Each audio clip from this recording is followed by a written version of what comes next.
Hello everybody, welcome back to the channel. In videos like this one, we take a look at a camera and then we look at a slideshow of photos I shot with that camera.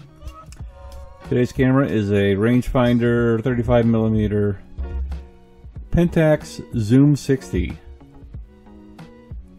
Camera feels good in the hands. It's heavy plastic, it's not flimsy by any means. It's got a flash, DX coating for your ASA on your film, auto winder.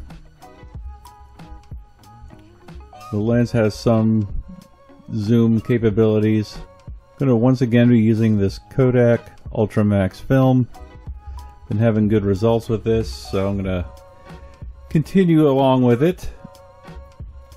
And just a reminder, the photos you see here are unaltered. They're the scans I'm getting back from my film developer.